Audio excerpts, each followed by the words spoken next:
adjoint au maire délégué à l'éducation. Si je souhaitais vous inviter ce matin, c'est parce que nous sommes en pleine période de vacances de la Toussaint. Les enfants ne sont donc pas à l'école. La municipalité leur propose-t-elle des activités durant cette petite trêve? Évidemment, une trêve d'une quinzaine de jours quand même. Hein. Une trêve qui nous permet, à la fois par le biais de nos animanis et par le biais des centres d'accueil de loisirs, d'accueillir les enfants. En fait, il y a deux structures qui se complètent très utilement.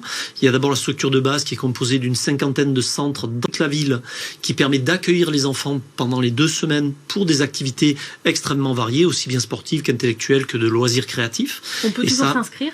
Même si on peut s'inscrire. Non, l'inscription se fait en amont parce que il nous faut préparer nous les centres. Ça se fait souvent dans des écoles et il faut aussi mettre en phase les animateurs et préparer les activités en fonction du nombre d'enfants que nous avons. Donc ça, c'est dans les centres d'accueil et de loisirs et ça se fait très souvent pour moitié environ dans des écoles. Les écoles sont aussi des centres de loisirs. Après, vous avez d'autres centres d'accueil comme la plage des Ratettes qui permettent aussi d'accueillir les enfants. Vous avez le Zoo Park qui permet de faire du vélo et d'apprendre notamment du VTT pour les enfants. Ça, ce sont les activités, on va dire, permanentes qu'on trouve toute l'année. Et ponctuellement, les animanis nous permettent... Alors, les animanis, c'est une structure de 17 centres qui sont répartis sur tout le territoire niçois. Et sur ces 17 centres, certains permettent de proposer aux enfants des stages d'une semaine. Alors cette semaine, par exemple, nous avons 3 centres. Nous avons Magnan, Fabron et Cocade qui proposent des activités. Cocade propose de la comédie musicale. Donc les enfants vont participer toute la semaine et essayer de créer une comédie musicale avec un spectacle, donc spectacle à la clé, avec évidemment musique, chant, danse, tout ce qu'on trouve dans une comédie musicale. Fabron propose de la danse et la Madeleine propose de l'équitation.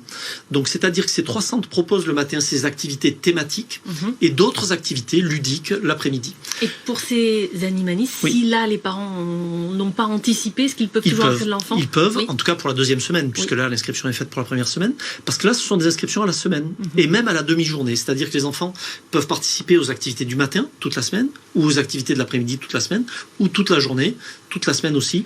Et là franchement c'est un tarif qui est très accessible puisque ce sont des tarifs pour 20 € pour les 5 demi-journées ou 40 € pour les 5 journées. Donc c'est au choix. Et pour la semaine prochaine, nous avons 3 autres centres qui proposent des activités. Gorbella, Notre-Dame et Costanzo. Gorbella propose des stages 3 raquettes. Ping-pong, ping-pong, pas de la neige. Ping-pong, badminton et tennis. Nous avons Costanzo qui propose un stage Halloween. Évidemment, c'est bien le moment. Et puis Notre-Dame qui propose des stages arts martiaux. Toutes ces activités sont adaptées évidemment aux enfants. Alors pour les animanis, c'est des enfants de 8 à 12 ans.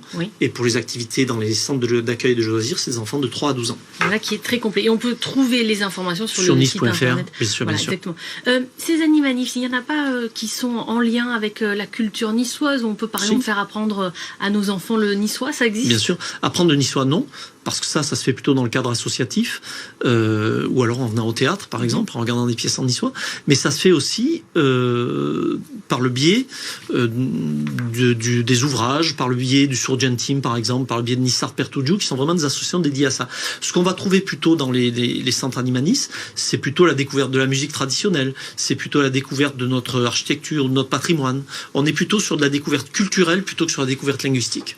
Voilà qui est très complet. Je voulais également revenir avec vous sur l'école maternelle des Liserons qui a dû être fermée en raison de danger parce qu'il y a un balcon, si je ne me trompe pas, d'un immeuble à côté qui risque de s'effondrer. Il y avait une 20aine d'élèves scolarisés dans cette école maternelle. Est-elle, comme vous l'avez dit, est-ce que c'est toujours le cas? Elle va être définitivement fermée? Oui, parce que notre priorité, c'est à la fois la sécurité des enfants et la qualité d'éducation de l'enseignement qui leur est proposé. Donc ces enfants vont être scolarisés à Bon Voyage? Oui, ces enfants sont déjà scolarisés à Bon Voyage. Nous avons, dans la semaine qui a suivi le diagnostic posé par les services spécialisés, nous avons transféré les enfants à Bon Voyage, nous avons accueilli. Ils ont, dans une classe, récupéré le même enseignant.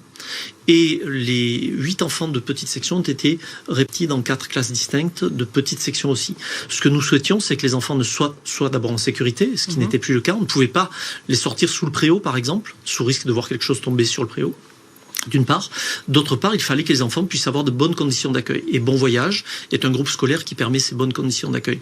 Il va y avoir une surpopulation d'enfants à Non. l'école maternelle Non, de Bon Voyage. pas du tout. On est vous savez, Bon Voyage est dans des zones d'éducation prioritaire. Oui. Et donc, les classes sont à effectif réduit. Et là, on n'a pas du tout de surpopulation dans les classes. Et d'autre part, nous allons mettre en place, nous faisons les travaux d'ores et déjà, nous avons commencé à faire les études pour qu'une classe nouvelle soit créée dans l'école pour accueillir les enfants. Quand sera-t-elle ouverte, cette classe ? Je pense que ça sera le cas. Je ne peux pas donner de date précise, mais les travaux devraient commencer là en décembre. J'ai bon espoir qu'à la fin du deuxième trimestre scolaire, ça soit fait. Je voulais revenir également avec vous sur la grève perlée réalisée par les ATSEM dans les cantines. Lorsque je vous ai reçu il y a environ 3 semaines, un mois, vous disiez que la municipalité était en pleine campagne de recrutement. Chercher des ATSEM. Où en êtes-vous ? Nous en avons 10 qui arrivent. Voilà, nous avons fait les jurys, nous avons établi nos besoins un peu plus précisément et 10 ATSEM arrivent dans les jours qui viennent pour la rentrée. Pour la rentrée prochaine, 10 ATSEM vont être répartis dans différentes écoles de la ville. Merci beaucoup d'être venu ce matin sur le plateau et à très bientôt. Avec plaisir.